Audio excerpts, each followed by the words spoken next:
Hai teman pemilih, bagaimana kabarnya? Mudah-mudahan selalu dalam keadaan sehat ya. Teman pemilih, senang sekali kita bisa berjumpa di podcast KPU Jateng bersama saya Harisa Pamungkas, dan pastinya nanti akan ada narasumber yang akan kita ajak berbincang-bincang mengenai tema pada episode kali ini. Nah, episode kita kali ini itu mengangkat tema tentang pemilu sebagai sarana integritas bangsa. Nah, kebetulan nih di sebelah saya sudah ada narasumber yang nanti akan kita ajak bincang-bincang. Bagaimana? Penasaran? Atau kita langsung saja sapa beliau. Selamat siang Ibu Eni, bagaimana kabarnya? Selamat siang Mas Haris, Alhamdulillah. Alhamdulillah Mas baik. Haris, apa kabarnya? Alhamdulillah juga baik Bu. Kita selalu berdoa untuk teman-teman penyelenggara untuk selalu diberikan kesehatan, Amin.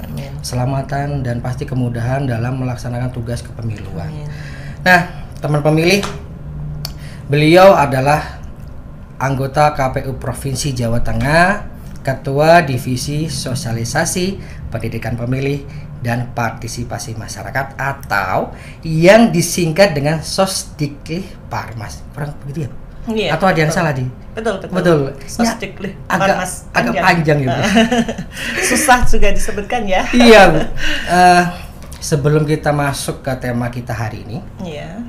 boleh ya Bu, saya mau bertanya-tanya sedikit aja. Boleh. Jadi teman pemilih ini pengen tahu nih Bu, Ibu nih track recordnya tuh dari apa sih gitu. Yang saya tahu Ibu ini kan dulu pernah di KPU Kabupaten Kudus gitu. Iya, betul. Di sana menjadi anggota komisioner juga. Nah sekarang Ibu itu ada di KPU Provinsi Jawa Tengah sebagai anggota KPU Provinsi. Nah Iya. kalau ditanya kira-kira ada nggak sih perbedaan dulu kan di KPU Kudus, Ya. sekarang di KPU Provinsi, perbedaan yang paling mencolok aja kira-kira apa Ibu? Oh, kalau perbedaan itu pasti banyak ya. Dari segi mungkin tugas dan wewenang juga Tugas, sudah berbeda. Nah, kalau di KPU Kabupaten waktu itu di Kudus itu pengelolaan, koordinasi dan pengkoordiniran itu kan skupnya adalah ke badan ad hoc dan kita lebih kepada pelaksana kebijakannya secara langsung ya, yang berhadapan langsung dengan pemilih maupun peserta pemilu di lapangan gitu. Langsung menyentuh ke Iya, bawah. menyentuh ke bawah dan kalau melihat jangkauan wilayah, tentu wilayahnya lebih kecil. Apalagi di Kabupaten Kudus itu termasuk wilayah geografisnya tidak begitu luas. Tidak begitu gitu luas. ya. Nah, medannya juga tidak terlalu susah ya. Tapi kalau kita sekarang saya di posisi KPU Provinsi, Jawa tentu Tengah, iya jangkauan wilayahnya juga lebih luas, pengkoordiniran tanggung jawab tugas dan wewenang juga lebih banyak ya, karena kita harus bisa mengkoordinir, memberikan arahan, mengelola KPU Kabupaten se-Jawa Tengah ya, ada 35 kabupaten kota, itu bukan sedikit ya. Sedikit ya Bu. Jadi pengelolaan ke pemilih yang akan kita tangani di pemilu juga banyak karena Jawa Tengah ini adalah termasuk yang memiliki pemilih terbesar ya, 3 ya mungkin. Nah ini kan butuh kesiapan yang lebih banyak mungkin ya, dari kabupaten perencanaannya matang dari kabupaten ke provinsi. Namun sejauh ini alhamdulillah dengan kerjasama dengan seluruh anggota komisioner yang lain dan sekretariat bisa saling mengisi dan bersama-sama menjalankan tugas dan tanggung jawab. Semoga juga bisa selalu chemistry-nya itu terjalin. Amin, mudah-mudahan ya Bu ya. Iya. Nah, sekarang kita sedikit masuk Bu tentang tema kita itu. Tapi sebelumnya saya mau bertanya kepada Ibu, untuk menurut Ibu pengertian pemilu sendiri itu seperti apa, dan kenapa sih kita tuh harus menyelenggarakan pemilu? Itu bagaimana menurut Ibu? Iya, gini Mas Haris dan teman pemilih ya yang mengikuti podcast KPU Provinsi Jawa Tengah hari ini, pemilu adalah sebuah sarana untuk memilih wakil-wakil rakyat kita, baik itu dari legislatif maupun eksekutif gitu ya. Nah, sarana ini itu harus dilaksanakan dengan prosedur yang ada. Nah, kenapa sih kita harus pemilu? Mengapa harus mengadakan pemilu kan gitu ya? Kalau dulu misalnya kita menengok ke belakang, zamannya kerajaan misalnya, itu kan juga kekuasaan, kepemimpinan, iya itu ada oligarki, ada kerajaan, itu kan diperoleh melalui penjajahan, perbudakan gitu ya, perebutan kekuasaan seperti itu. Nah, maka tentu hal itu tidaklah sejalan dengan sistem pemerintahan yang sekarang dianut oleh Indonesia. Karena kita adalah negara demokrasi, maka pemilu itu harus dilaksanakan.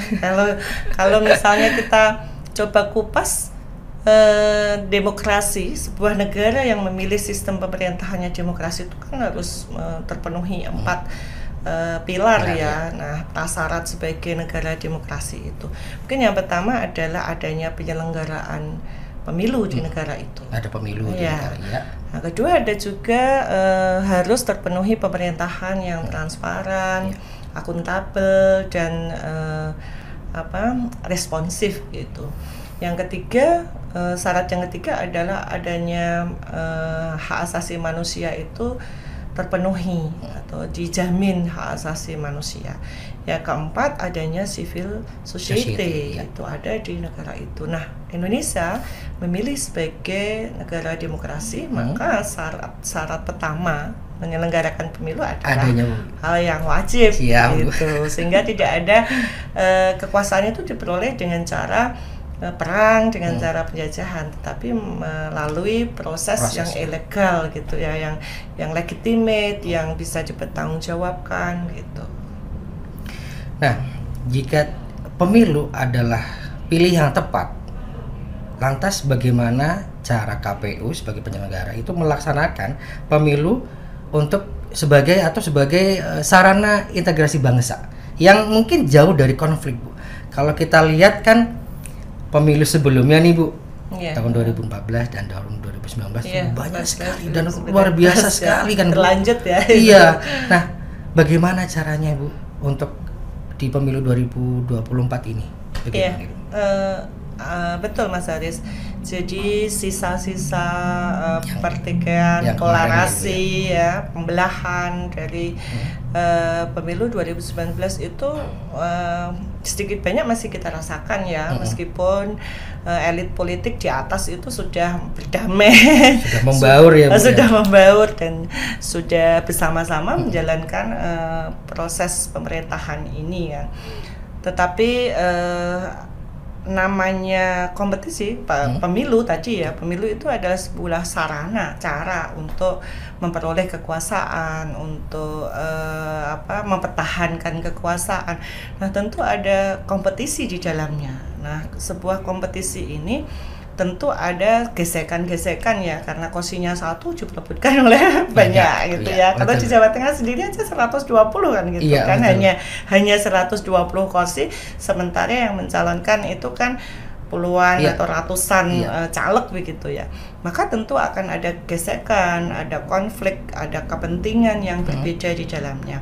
Namun agar gesekan-gesekan itu tidak menjadi sesuatu konflik yang mengerucut menjadi polarisasi, pembelahan, KPU memiliki ide untuk mengangkat tema pemilu ini sebagai sarana integrasi. Jadi tentu ini ditarik dari sebuah kesimpulan dari pertimbangan-pertimbangan anggota KPU RI agar pemilu tidak selalu dimaknai identik dengan sebuah konflik gitu, tetapi dimaknai bahwa pemilu itu justru bisa menyerap konflik sebagai bisa menjadi sarana integrasi. Bagaimana wujudnya? Tentu ada sebuah masing-masing mempunyai kesadaran bahwa kita ini berangkat dari keberagaman itu, dari budaya yang berbeda, dari negara kepulauan yang memiliki karakteristik yang berbeda. Nah, keberagaman ini tidak menjadikan kita itu menjadi bersitegang dengan apa yang kita miliki. Tentu pilihan di dalam hal ini pemilu ya, pilihan juga akan berbeda. Tetapi dengan nilai-nilai keberagaman itu diangkat, Bhinneka Tunggal Ika, berbeda-beda tetapi tetap satu, maka berbeda pilihan pun tetap satu, harapannya kan ke sana. Maka pemilu adalah sarana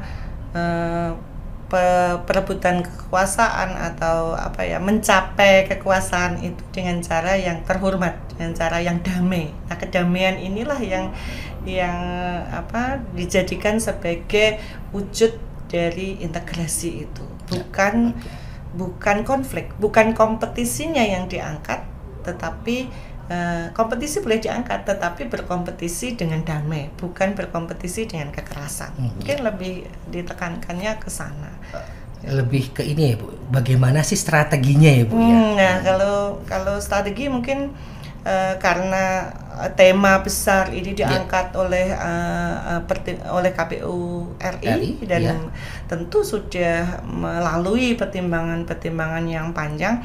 Strategi-strategi itu kan mungkin sudah disiapkan ya, misalnya dengan desain pemilu serentak 2024 ini bisa kita lihat, misalnya dalam 1 tahun kita akan memilih di samping memilih legislatif, eksekutif, juga memilih pemerintah daerah atau kepala daerah ya. Kepala daerah. Nah, dalam disampaikan oleh Ketua KPU RI, Pak Hasyim selalu menyampaikan bahwa pemilu adalah arena konflik.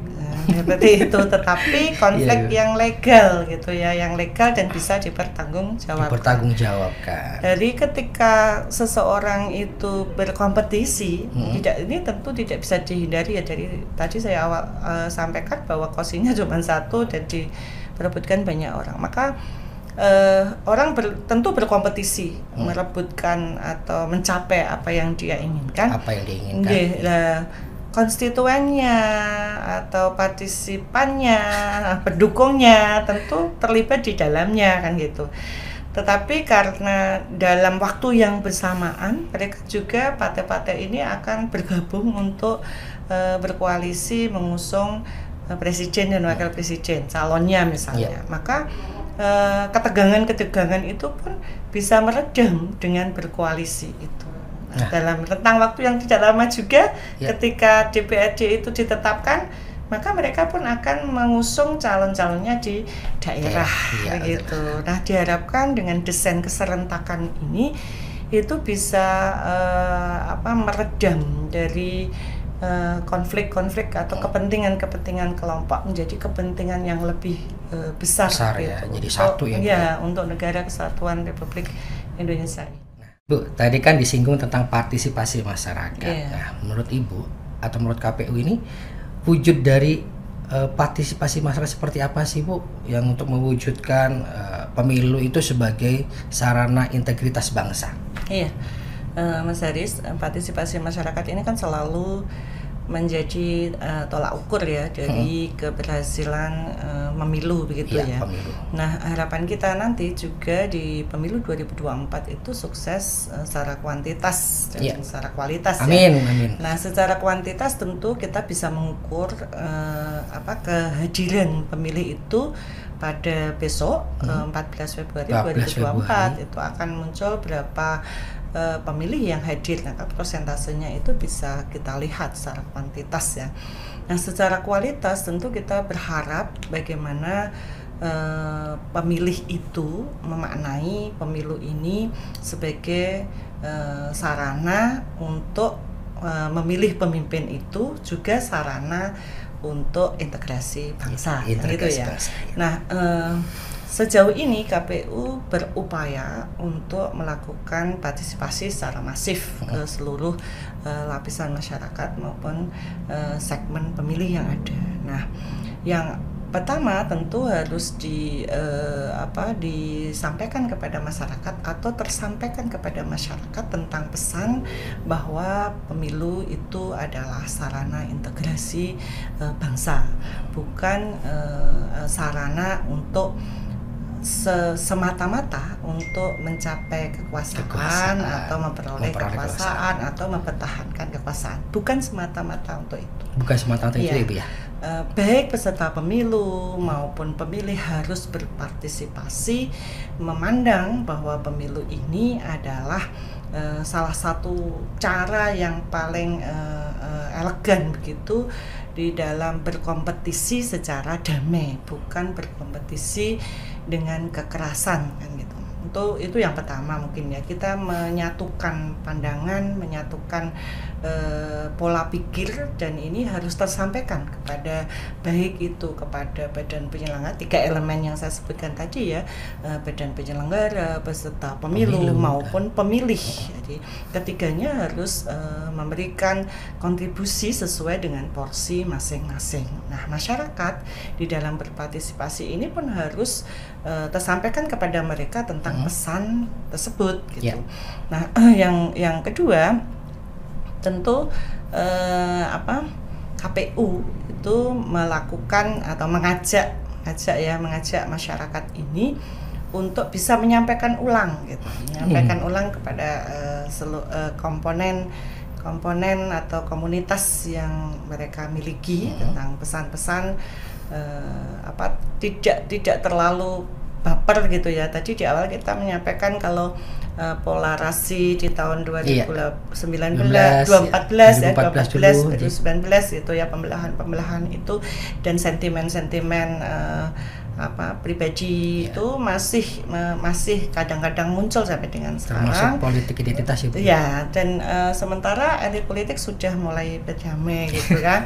Maka sudah saatnya pemilih itu cerdas gitu.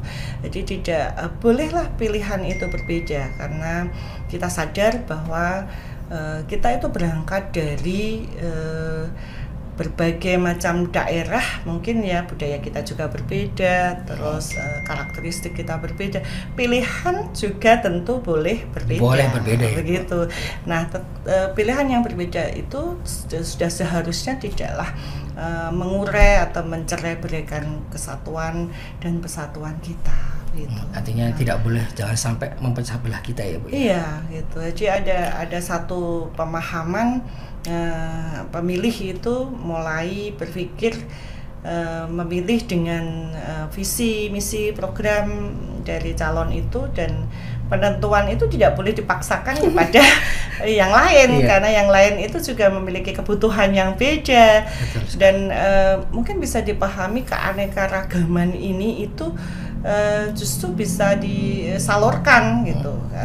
Keberagaman ini tuh dipahami sebagai sesuatu yang harus disalurkan ke perwakilan gitu. Maka disinilah bisa dilihat bahwa pemilu itu justru bisa menyerap keberbedaan-perbedaan itu, berbagai macam konflik itu bisa diserap oleh pemilu, karena memang kita tidak bisa memungkiri kita itu berbeda dari satu dengan yang lain, tetapi tetap satu juga kalau kita masih memegang Bhinneka Tunggal Ika gitu.